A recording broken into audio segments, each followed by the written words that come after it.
Rewari today, खबरें जो सबसे पहले पहुंचाए आप तक। रेवाड़ी टुडे में अर्चना खरोलिया की तरफ से आप सबका स्वागत है। हमारा आज का एपिसोड नुपुर शर्मा के बयान को लेकर है। इसी विषय पर रेवाड़ी टुडे स्टूडियो में विचार गोष्ठी का आयोजन किया गया है।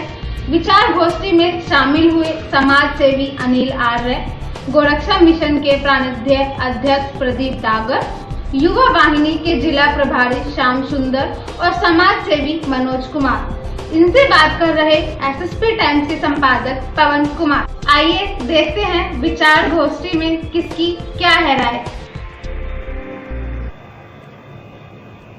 आप सबका हमारे रेवाड़ी टुडे कार्यक्रम में स्वागत है।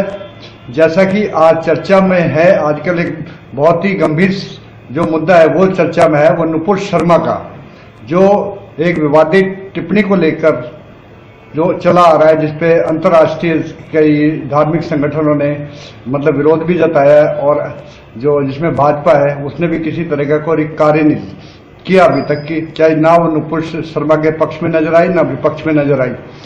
इन्हीं विषयों को लेकर आज धार्मिक संगठन में हमारे साथ जुड़े हैं श्याम सुंदर जी, जो युवा वाहिनी के जिला प्रभारी हैं, और उनके बगल में है मनोज, जो गौरक्षा प्रांतीय गौ क्रांति मिशन के प्रांतीय अध्यक्ष हैं।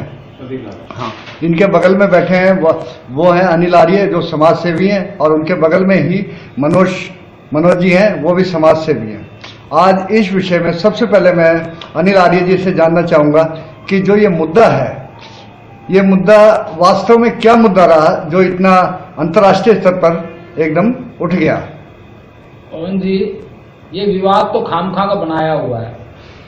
जो मुसलमान हैं वो ये सोचते हैं कि हम तो पत्थर मारते रहे दूसरों को, लेकिन हम पर उसके बदले में फूल बरसाए जाए, एक्शन का रिएक्शन नहीं हो, जबकि एक्शन का रिएक्शन होना प्राकृतिक होता है।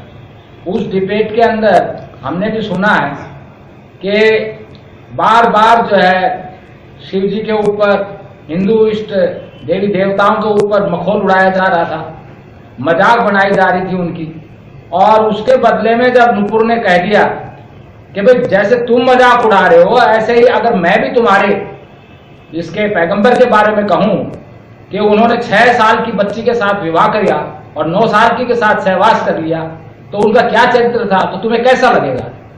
तो उसको लेके उन्होंने बवाल खड़ा कर दिया, जबकि ये एक सच्चाई है। उनकी बुखारी शरीफ हदीस जो है उसमें स्पष्ट लिखा हुआ है, उसका जीवन चरित्र आयशा के खुद उसके अंदर जो है उसमें बयान है, और वो खुद उस बात का जो है वो पढ़ाते हैं, पढ़ते हैं, और फिर जब दूसरे उस सच्चाई को बयान करते हैं तो उसके खिलाफ वो अपनी ईश निंदा मानते हैं।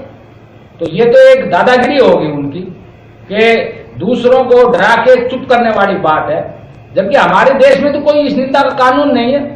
यहाँ तो जो है हिंदू धर्म में भी अलग अलग मतांतर हैं, एक दूसरे के उसके ऊपर जो है आलोचना प्रतिलोचना चलती है।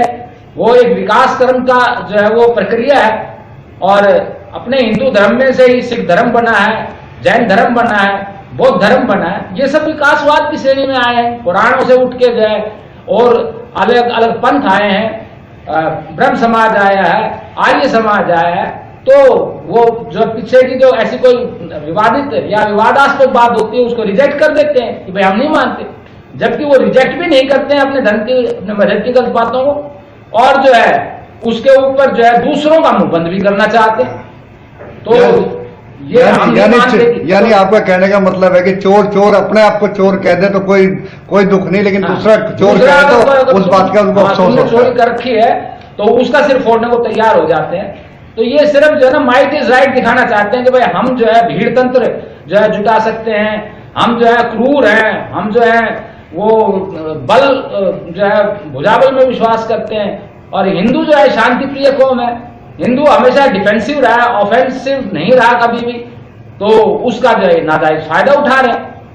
तो हम नहीं समझते कि नुपुर शर्मा को हिंदू समाज जो है अकेला छोड़ दे, इसलिए हम सब जितने भी यहाँ रेवाड़ी के हिंदू धार्मिक संगठन है वो नुपुर शर्मा के समर्थन के अंदर जो है जुटेंगे, और उसकी जो खिलाफ FIR दर्ज हुई है वो उसकी वापसी की मांग करेंगे, और जो बाकी उसके खिलाफ जो धमकियां दी जा रही हैं जो कोई कह रहा है उसका बलात्कार किया जाए मुसलमान, कोई कह रहा है जो है फतवा जारी कर रहे हैं कि उसका जो है उसको सर से जो है अलग कर दिया जाए उसके धड़ से और उसका मार दिया जाए।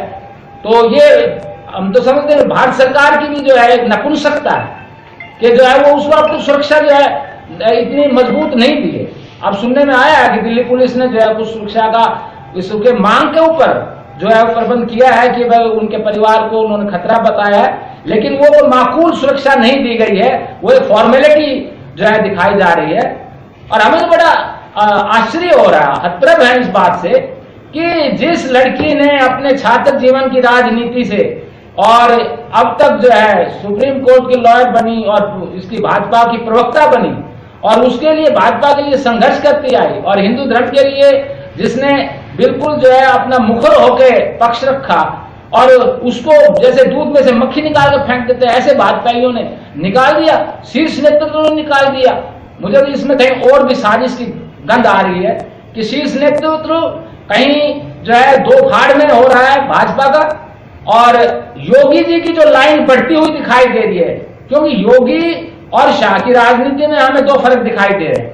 तो इस वक्त बात अगर योगी जी की बात आ रही है तो योगी जी श्याम सुंदर जी बैठे हैं जो युवा वाहिनी से हैं, तो इस वक्त वो एक तरह से योगी जी भाजपा में भी है और उनका खुद का संगठन भी है। तो इस बारे में आप क्या कहना चाहेंगे श्याम सुंदर जी, क्या आपको किस तरह का फैसला लेना चाहिए, भाजपा सरकार के अनुसार लेना चाहिए या धार्मिक आधार पर फैसला लेना चाहिए नुपुर शर्मा के पक्ष में? हिंदू धर्म के पक्ष में फैसला लेना चाहिए, क्योंकि संपूर्ण हिंदू धार्मिक कार्यकर्ता नुपुर शर्मा के पक्ष में मैदान में उतरेंगे रविवार को। तो आप इस पक्ष में है कि मतलब नुपुर शर्मा के पक्ष में फैसला लेना चाहिए। यदि भाजपा और कई युवा वाहिनी में आपस में टकराव हुआ उस परिस्थिति में युवा वाहिनी क्या करेगी, भाजपा के साथ रहेगी या भाजपा के खिलाफ रहेगी? हिंदुत्व की बात करेगी हैं, हिंदुत्व की बात करेगी, यानी आपका पहली प्रायोरिटी जो रहेगी वो हिंदुत्व के ऊपर रहेगी, राजनीति नहीं चलेगी इसमें, राजनीति नहीं चलेगी। अब मनोज जी आप भी एक धार्मिक संगठन से संबंधित हैं, गौ संगठन से संबंधित हैं, तो हम बात करते हैं जैसे विश्व ये क्या नाम है ये हिंदुत्व के अनुसार हम विश्व को एक हिंदू राष्ट्र तो बनाने के साथ साथ विश्व गुरु भी बनाना चाहते हैं। अगर ऐसी स्थिति बार बार पैदा होगी तो फिर हमें किस तरह का फैसला लेना चाहिए? जी नमस्ते जी सभी दर्शकों को, जय श्री राम, जय गौ माता। देखिए जैसा आज बात चल रही है हिंदुत्व की, धर्म की मूलतः, निश्चित रूप से नुपुर शर्मा जी ने जो बातें कही हैं निश्चित रूप से वो 100% सत्य है। और उन्होंने कहा कि ये कुरान का आधार है, उन्होंने बताया कि मेरा आधार कुरान है, उसके अंदर ये बातें लिखी हुई है, वो सच्चाई है। तो वो उस सच्चाई के ऊपर अगर वो लोग भड़कते हैं कि जो अधर्मी लोग हैं वो अपनी एक आक्रामक वो अपने आप को दिखा के ये सोचते हैं कि सच्चाई मिट जाएगी, तो उनका वहम है, ये गलत है, ऐसा कभी होने वाला नहीं है। जो सत्य है वो सत्य ही रहेगा। हाँ, हम नुपुर शर्मा जी का पूर्णतः समर्थन करते हैं और उनके साथ हैं। नुपुर शर्मा के साथ भारत के प्रत्येक हिंदू दिल से उनका समर्थन करता है। और हम कल सुबह 10 बजे नेहरू पार्क रेवाड़ी महाराणा प्रताप चौक के पास, वहां पे कल रेवाड़ी के सभी धार्मिक संगठन जो इकट्ठा होंगे और एक बड़ा जुलूस, एक बड़ी धर्म यात्रा जो है वहां से निकाली जाएगी पूरे बाजार से होते हुए, जिसमें नुपुर शर्मा जी का हम पूर्णतः समर्थन करेंगे और अपील करेंगे जितने भी हमारे जो धार्मिक संगठन पूरे देश भर में है कि वो इस तरह की एक रैली निकाले, एक यात्रा निकालें जिसमें नुपुर शर्मा जी का समर्थन हो। और बीजेपी को हम चेतावनी भी देते हैं और एक मशवरा भी देते हैं कि भारतीय जनता पार्टी और भारत सरकार तुरंत प्रभाव से जो एफआईआर दर्ज हुई है नुपुर शर्मा के ऊपर उसको रद्द करे और वापस इनको सह सम्मान पार्टी के अंदर अपना जो पद है इनका निलंबित किया गया है उसको वापस इनको दिया जाए, क्योंकि इन्होंने जो बात कही है वो 100% सत्य है, इसके अंदर कोई त्रुटि नहीं है और ये एक बच्चा जानता है। तो इस त्रुटि ना होने की वजह से हम पूर्णतः नुपुर शर्मा जी का समर्थन करते हैं, ये बात दोहराते हैं और सभी हमारे धार्मिक संगठन जितने भी हैं, जितने भी साथी हैं, उनसे पुनः अपील करते हैं कि कल सुबह 10 बजे नेहरू पार्क रेवाड़ी के अंदर ज्यादा से ज्यादा संख्या में पहुंचे।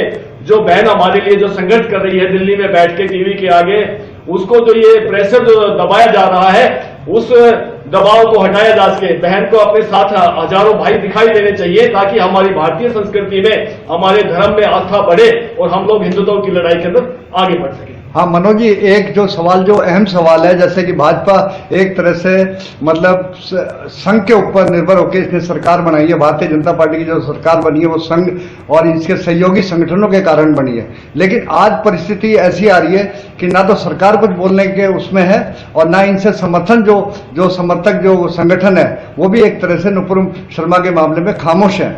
तो इस बारे में आप क्या कहना चाहेंगे? क्या जब हिंदुत्व की बात हो रही हो उस वक्त ऐसे टाइम पे संगठनों का खामोश रहना ये सही है? देखिए जी, ऐसा है, ये उनका व्यक्तिगत कोई भी विचार हो सकता है या कोई भी राजनीति हो सकती है। नहीं, मैं मेरा मत जो है, मेरा मत इन संगठनों के विषय में है कि खुलकर, क्योंकि मुख्यतः भारतीय जनता पार्टी, आरएसएस, संघ, विश्व हिंदू परिषद, इन सब की रीढ़ जो है वो धर्म है, हिंदू धर्म है। तो जब तक ये लोग धर्म का मतलब हिंदू धर्म ही है जी, और जब तक ये लोग हिंदू धर्म की बात नहीं करेंगे, इनके समर्थन में पूर्णतः नहीं आएंगे, तो उसी समय इनके पतन की शुरुआत हो चुकी होगी। आज अगर बीजेपी को अगर आज जो है पूरे देश में अगर इनकी सरकारें हैं या केंद्र में अगर आज श्री नरेंद्र मोदी जी प्रधानमंत्री हैं, तो उसका कारण मात्र सिर्फ हिंदू धर्म है।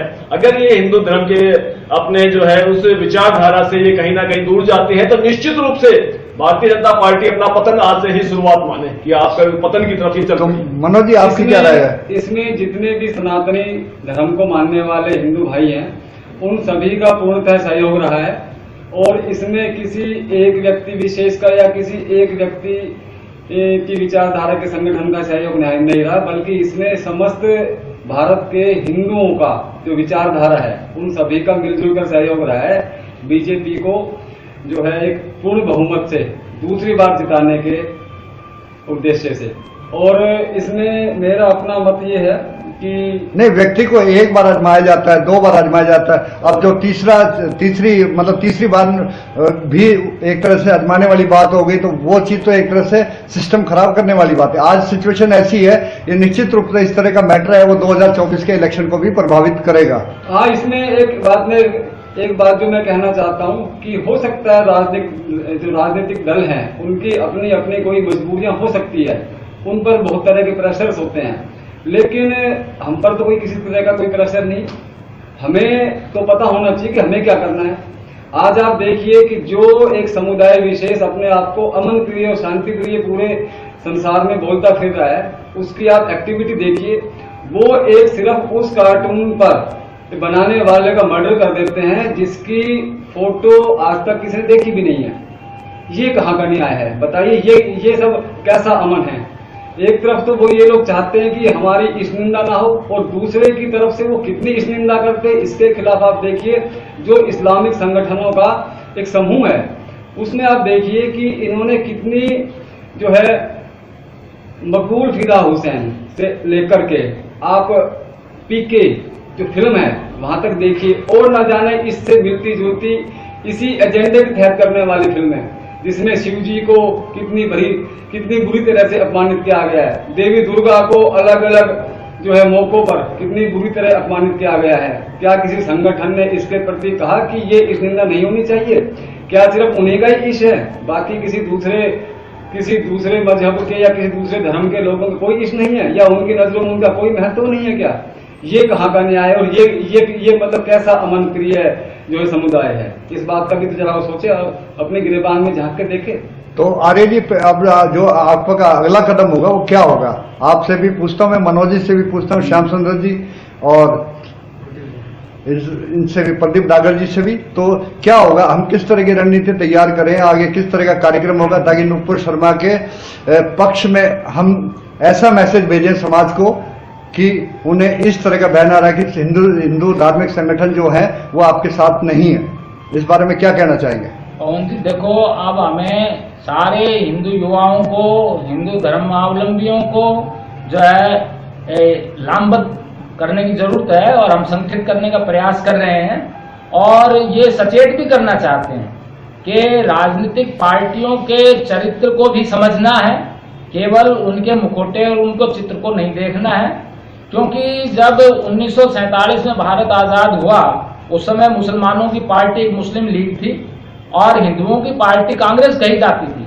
लेकिन उसके बाद जो है जैसे जैसे सत्ता कांग्रेस के हाथ में आई, तो वो मुस्लिम तुष्टीकरण उसने अपना लिया और वो मुस्लिमों की पार्टी बन गई। इसी तरह आज भाजपा हिंदूवादी चरित्र के आधार के ऊपर जो है सत्ता में लाई गई थी, हिंदू जनमत के बहुमत के आधार के ऊपर, लेकिन सत्ता में आने के बाद अब जैसे कांग्रेस यहां भारत के मुसलमानों का तुष्टीकरण करती थी, ऐसे ही अब जो है भाजपा का शीर्ष नेतृत्व जो है अंतर्राष्ट्रीय मुसलमानों की तुष्टीकरण पर उतर आया है।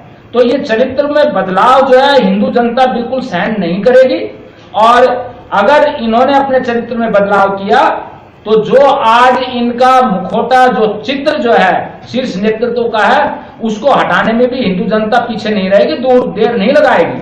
तो बनारस भी यूपी में ही आता है, और जैसे जो है संजय अपना राजीव गांधी वगैरह ये रायबरेली से जो है अपना जनाधार खो बैठे, ऐसे मोदी जी भी खो देंगे, और दूसरे जो है शाह और ये नड्डा जी जो आज दूध में से मक्खी जैसे निकाल के फेंकी जाती है, इस तरह नुपुर शर्मा को इन्होंने प्राथमिक सदस्यता निकाल दिया, ऐसे इनकी भी जो है जमीन खिसक जाएगी, और समानांतर जो है हिंदू दूसरी राजनीतिक पार्टी भी खड़ी की जा सकती है।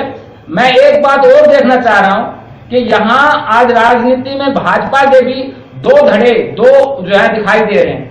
एक योगी जी का कार्य प्रणाली है जो कि हिंदू जनमत की, हिंदू जनभावना को राजनीतिक लाभ देने की पक्षधर है, राजनीतिक लाभ देते हैं, उसका संरक्षण करते हैं। और जो शीर्ष नेतृत्व है वो इस विचारधारा पर चला हुआ है कि हिंदू जनभावना को भुनाया जाए और राजनीतिक लाभ लिया जाए। अभी जो बंगाल में चुनाव हुए, वहां जो है जब भाजपा हार गई तो जो भाजपा के कार्यकर्ता थे हजारों, उनका किस प्रकार से कत्लेआम किया गया उनके द्वारा, रोहिंग्याओं के द्वारा, और कैसे ममता बनर्जी ने उनके साथ जो है दर्दनाक व्यवहार किया, उसकी तरफ पीट करके ये दिल्ली में आके बैठ गए और अपने भाजपा कार्यकर्ताओं की कोई सुध-बुध नहीं ली। तो ये लोग जो है अब ऐसा दिखाई दे रहा है कि हिंदू जनभावना को बुना के इन्होंने अपनी सत्ता के लिए राजनीतिक लाभ लेना है। तो आज जो है जो हिंदू जनमत है वो योगी जी को प्राथमिकता दे रहा है कि क्योंकि वो राजनीतिक संरक्षण और राजनीतिक लाभ हिंदू जनभावना को देना चाहते हैं और डटकर जो है उसके लिए कार्य करते हैं। तो इसी भय से हमें यह लगता है कि जो विरासत की लड़ाई है मोदी के बाद, पहले मोदी और शाह कहा जाता था, अब मोदी और योगी कहा जाने लगा है कि मोदी के बाद प्रधानमंत्री के दावेदार कोई हो सकते हैं तो योगी हो सकते हैं। और वही भय जो है शाह और नड्डा को सताया जा रहा है कि इनकी जो है वो छवि जो है खत्म हो गई है, और उसको धूमिल करने के लिए, योगी जी की छवि को धूमिल करने के लिए देखिए 3 जून को जो है ये स्टेटमेंट नूपुर जी की डिबेट में आई थी। 3-4 दिन तो है ये इस्लामिक संगठन जो है उनके मारने के लिए, उनकी जबान काटने के लिए, उनका बलात्कार करने के लिए धमकियां देते रहे, ये लोग चुसके नहीं। और फिर उसके बाद जो है चौथे दिन जब कानपुर के अंदर योगी जी ने धमाकेदार उनका जो है तोड़ाफोड़ी शुरू करी, ये उपद्रवियों की, जो दंगा फसाद करने वाले थे उनकी, उस समय उनका मनोबल तोड़ने के लिए इन्होंने जो है ये बयान जारी कर दिया कि नुपुर शर्मा और नवीन जिंदल को भाजपा की प्राथमिक सदस्यता से बाहर किया जाता है। मैं समझता हूं ये दोनों शाह और नड्डा की एक साजिश है, योगी को धूमिल करने के लिए, योगी के बल जो दिखाया जा रहा है उसको खत्म करने के लिए, कि कभी योगी जो है उनसे ऊपर उठ के आगे नहीं चला जाए और अगला प्रधानमंत्री योगी ना बन सके। तो ये एक अंदरूनी राजनीति चल रही है भाजपा की, जो कि देश को बर्बाद करके अपनी छवि को बनाना चाह रहे हैं। और इसके मैं तो ये कहता हूं कि साजिश है भाजपा नेतृत्व, शीर्ष नेतृत्व की, और मोदी जी को भी चुप नहीं रहना चाहिए, उन्हें स्पष्ट होकर जो है हिंदू जनमत का जो है स्पष्टीकरण देना चाहिए। और वो कहते हैं कि भाई ये वो 1 रोड 1 बेल्ट 1 रोड जैसे चाइना की बन रही है, ऐसे ही कतर, गिलगित और कश्मीर और यहां से ये रोड बनाना चाहते हैं जो इस्लामिक कंट्रियों में जाते हैं। तो क्या इस्लामिक तुष्टीकरण के लिए हम एक अपनी बेटी को, अपनी एक लड़की को जो मरवा देंगे? अगर ऐसा है तो ये हिंदू संस्कृति के ही प्रतिकूल है, वो हिंदू ही नहीं है। एक महिला के लिए महाभारत हो गई थी, एक महिला का सम्मान बचाने के लिए रामायण का युद्ध हो गया था। लेकिन मैं समझता हूं कि अगर मोदी इस विचारधारा पर चल रहे, जो रूस से नहीं डरते, जो अमेरिका से नहीं डरते, लेकिन इन मुट्ठी भर जो है इस्लामिक राष्ट्रों के आगे झुकते हैं, तो मैं कहता हूं कि हिंदू ही नहीं है, मोदी भी हिंदू नहीं है। अगर इस प्रकार का जो है ये व्यवहार करते हैं, क्योंकि हमारा महिला सम्मान है, सामान नहीं है। हमारी संस्कृति में हम अपनी इज्जत समझते हैं। तो जैसे द्रौपदी की इज्जत के लिए महाभारत हुआ, जैसे सीता की इज्जत के लिए रामायण हुआ, इसी प्रकार नुपुर शर्मा के लिए भी हिंदू जनमत जो है वो युद्ध करने को तैयार और आमादा हो सकता है।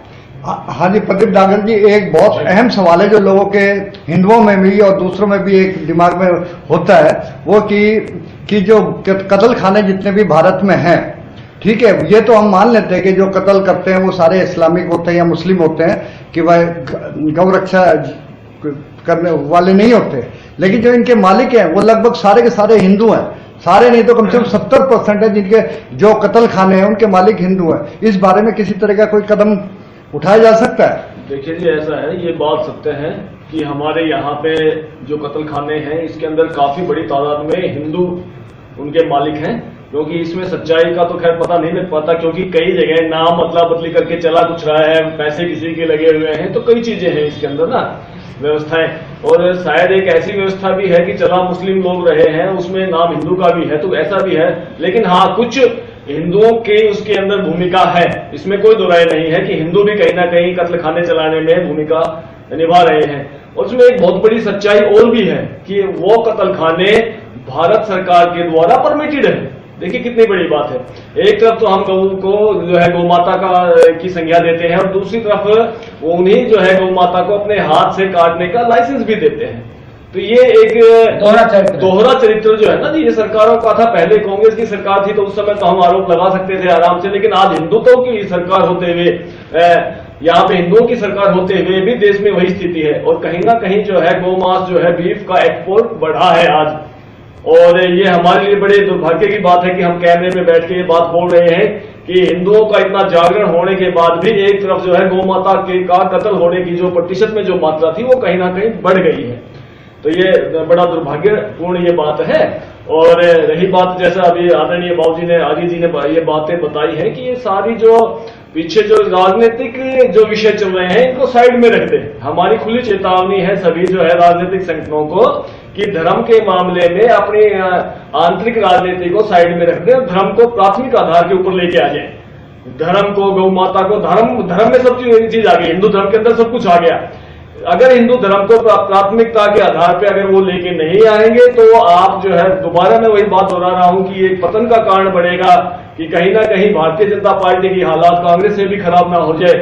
तो ये एक सुझाव है राजनीतिक दल के जितने भी नेतृत्व करने वाले लोग हैं, जहां तक भी ये वीडियो पहुंचे उन सभी के लिए कि वो अपने बातों को सुझाएं, अपने द्वारा पार्टी के अंदर भी एक ऐसी व्यवस्था करें कि इसका विरोध करें पार्टी की लाइन से हटके कि ये बात गलत है। नुपुर शर्मा जी का समर्थन होना चाहिए, उन्होंने हिंदू हित की बात करी है, उन्होंने सच्चाई बयान करी है, उसमें कोई गलत बोली ही नहीं है, उसका समर्थन होना चाहिए। मतलब उन्हीं की बात उसने अपने शब्दों में कह दी। हाँ, तो इसमें बुराई, इसमें कोई बुराई नहीं। खुद इस्लाम विश्व व्यवस्था स्वीकार करता है कि वो तो लोग इस चीज को खुद से पढ़ाते हैं, उनको पता है इस बारे में। नुपुर शर्मा जो बात क्या बोल सके उसी बातों को नहीं, डिबेट को उसको सुना जाए तो वो स्पष्ट कह रही है कि जिस तरह तुम हिंदू देवी देवताओं का हमारा मजाक मखौल उड़ा रहे हो, इसी तरह अगर मैं तुम्हारे पैगंबर के बारे में ये कहूं कि 6 साल की बच्ची के साथ उसने निकाह किया और 9 साल की बच्ची के साथ उसने सहवास किया, तो उसका क्या चरित्र रहा, तो उसके बारे में तुम्हें कैसा लगेगा? उसमें क्या गलत कह दिया? एक एक्शन का रिएक्शन उसने लिखा हुआ है, हदीसों में लिखा हुआ है, एक्शन का रिएक्शन ही है। एक्शन का रिएक्शन आप देखिए, वो मौलाना कितनी बुरी तरह से हंस रहा है और शिव को अपमानित कर रहा है। ऐसे में क्या कोई आदमी अपना डिफेंस करने के लिए क्या उसको अदले की बदला नहीं करेगा? और वो भी उसने सत्य कहा है, उसने तो नुपुर शर्मा ने तो वो रेलवे लाइन के पत्थरों को शिवलिंग से तुलना कर रहा है। और जो है ज्ञानवापी मस्जिद में जो शिवलिंग का वो सर्वे के अंदर पाया गया, उसको जो है नकारने के लिए तरह तरह के जो मखौल उठा रहे हैं, तो उसका डिफेंस और किस तरह किया जा सकता है? भाई ऐसा नहीं हो सकता कि कोई हमारे पर पत्थर फेंके और हम उसके ऊपर जो है फूल बरसाएंगे। ये गांधीवाद का होगा, लेकिन गांधीवाद को हम कोई सही नहीं मानते। वाले वो वैसे बंदों को सजा दिलाए ना, अपने लक्ष्मी माता के बारे में, भाग्य लक्ष्मी के बारे में, शिव माता के, पार्वती के बारे में, सीता माता में कितने अभद्र टिप्पणियां की उन्होंने। अब श्याम सुंदर जी, एक आपसे सवाल है, वो सवाल ये है कि जैसा योगी जी उत्तर प्रदेश में कर रहे हैं उसका असर निश्चित रूप से हरियाणा में भी नजर आने लगा है, और ये एक तरह से अंदर खाने ये मांग भी उठ रही है कि हमें अगला मुख्यमंत्री अगर भाजपा का चाहिए या तो वो हमें योगी जैसा चाहिए। तो लेकिन अभी जो आपके युवा वाहिनी है वो इतने मजबूती से नहीं पकड़ पाई कि आने वाले समय में वो एक अपना अच्छा बैनर खड़ा कर सके। यदि भाजपा उनका समर्थन नहीं करती है तो वो संगठन के रूप में अपना झंडा इस बारे में योगी बाबा ने नकार दिया है कि युवा वाहिनी राजनीति में आएगी नहीं, केवल हिंदुत्व का कार्य करेगी, केवल हिंदुत्व का। हाँ, हिंदुवादी कोई भी पार्टी रहेगी उसकी हमेशा सपोर्ट करेगी और करती आई है। बीजेपी अपने रास्ते डाइवर्ट होगी तो दूसरी कोई पार्टी में जो हिंदुत्व की बात करेगी उनकी सपोर्ट में आएगी वाहिनी हमेशा के लिए। अब आप चारों का और मेरा जो समर्थन है कि अब आगे हमें क्या करना चाहिए कि भाई अब जो हमारा नेक्स्ट स्टेप होगा वो क्या होगा। वो नुपुर शर्मा की एक छोटी सच्ची बात के ऊपर रोडों पे आ रहे हैं और हम नुपुर शर्मा के सपोर्ट में पूरे रोडों पे आ जाएंगे, सड़कों पे आ जाएंगे।